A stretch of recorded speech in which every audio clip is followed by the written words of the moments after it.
So I'm here with Justin Hicks, placed 9th today in the Altered Grand Tournament here in Phoenix. Tell us a little bit about yourself, Justin. I'm Justin, also known as Nestor and Pilgrim on the Discord. I've done the lore podcast. It's called Nap It. Go ahead and just a little share there. Awesome. You can find it on podcast stuff.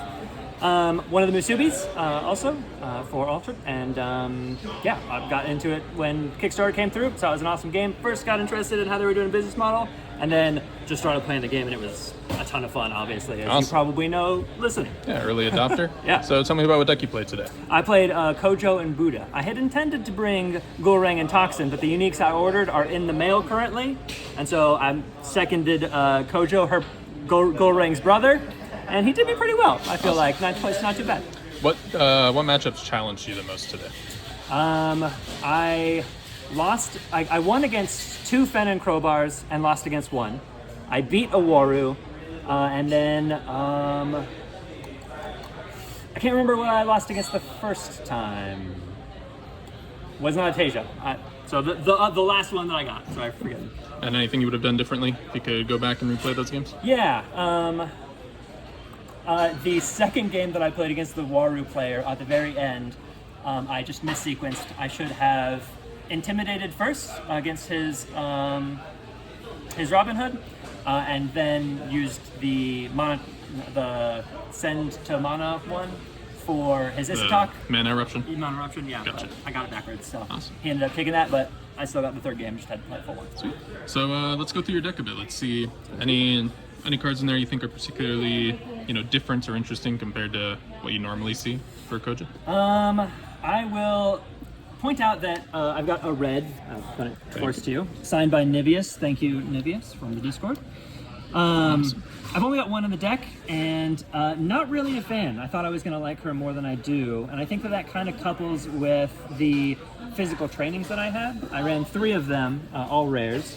I like the draw, but and it feels like with Baba Yaga, right? I'm investing 3 mana, I'm getting 3/3/3 in stats, and I'm getting a draw. It's pretty reliable because I'm going to have Buddha out, so I'll be able to use it against that. Mm-hmm. But for whatever reason, when I was playing it today, just really didn't feel it. It went to mana more often than not. It did win me 1 game, but I think that I probably will go back and rework this deck and probably bring it down, maybe not get rid of it entirely, but if I am, I'll probably get rid of the red too. I'm also running, I see that this is different from a lot of decks, just the common Haven Bravos Bastion. Great card. This actually saved me against a lot of the Fen and Crowbars I was playing, because they had basically anchored Oliveras the entire time, and so they were getting a lot of card. No, it was again when I was against the Waru and Mac, I think, when he was getting advantage off with the Lizard Man, Quetzalcoatl. And so when I played it, I didn't have resupply, and normally that's an advantage of having that, but I chose to have the common instead of the rare slot so I could put some other rares in here. And it actually worked out really well for me today. Yeah, it's an interesting choice. That's cool. Yeah, glad that I did that. I think that was positive. Otherwise, mostly just kind of trying to clear some things out with fleetings. I'm running Bravos Vanguards, and I'll show you my 3 uniques if that's okay, if we want to move to Absolutely, that. I'd love to see those. Another weird thing is just 1 Sun Wukong. I had 2 in the deck list going into the morning, but I changed it at the end for a rare Haven Warrior. That was I'm glad I did that. The Haven Warrior, I think, is an underrated card, even though it's played a lot in Ortis for the rare shift, in Bravos as well.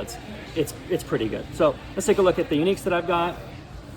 So this is the first one. She doesn't remove fleeting when you play her from hand, which is a little bit of a bummer. She can sabotage. I usually don't get the sabotage unless I already have a Haven Bravos Bastion out, and then she's pretty good at sabotaging too. But the real thing that I like about her is that she's 3 or 4, and I'm playing her on turn 1, and I've got a 5 green 3/3 stat line, really hard to beat. Yeah, it's if I'm going basically first, unbeatable. Yeah, especially if I'm going first as Buddha, I'm double advancing pretty much regardless, and probably blocking whatever play my opponent can make. Definitely. So take another look at a Mighty Jin unique that I've got.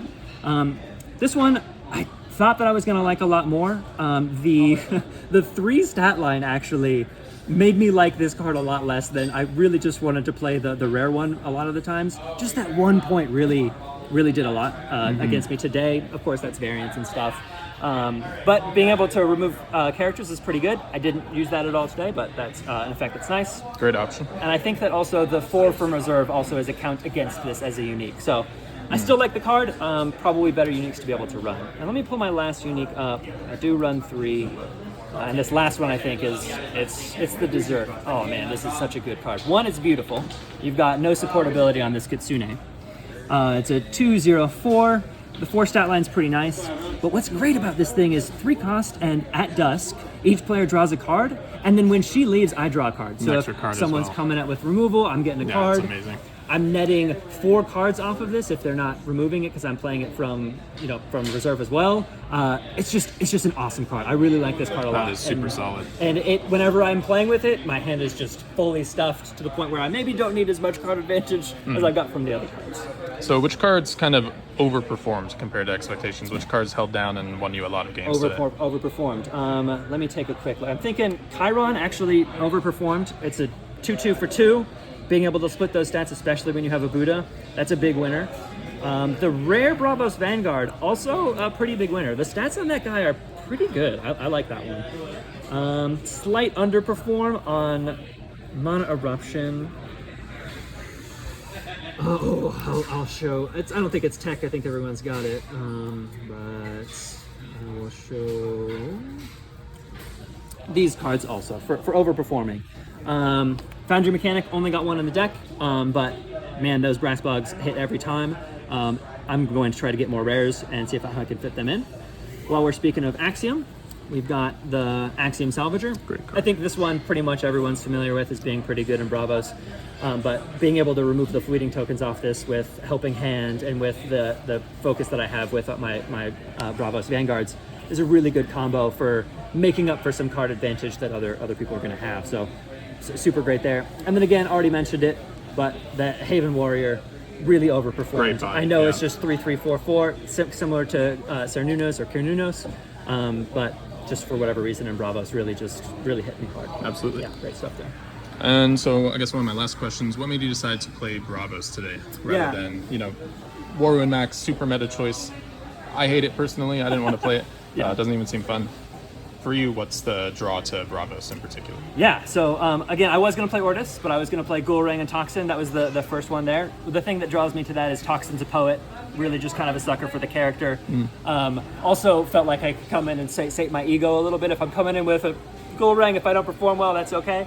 And so the shift over was to Bravos. And the thing that really wanted me to do Kojo here is, I think that people don't really understand how valuable Kojo going first is. So if you flip and get to go first multiple times, that's great. And I want to explain that if Buddha is worth 2 mana, then on the first turn of the game, it's like you have 5 mana against your opponent who only has 3. And just like percentage-wise, your resources are so much more. Yeah. And so you really have an opportunity to get a good advantage right off the bat. And so that's why I chose him over the other 2 Bravoses. But the uniques are what kind of got me to look at Bravos. And then I thought, well, Atsari, no, sorry, Nevius. He did well today with Atsari. But really, I'm thinking the thing that I was focused on. It especially was, pairs well with, I think very good deck building choices here. Things like Haven Warrior and the unique, with the 5 in grass. Yeah, absolutely. Maybe not super fun firing out a lot of cards with Haven like some people do, Yeah. but pairing with the Buddha effect, I think that makes a lot of The sense. value is really good here. Awesome. I think that's it. So Cool. Thank you very much, Justin. Yeah. Well done today. Thanks.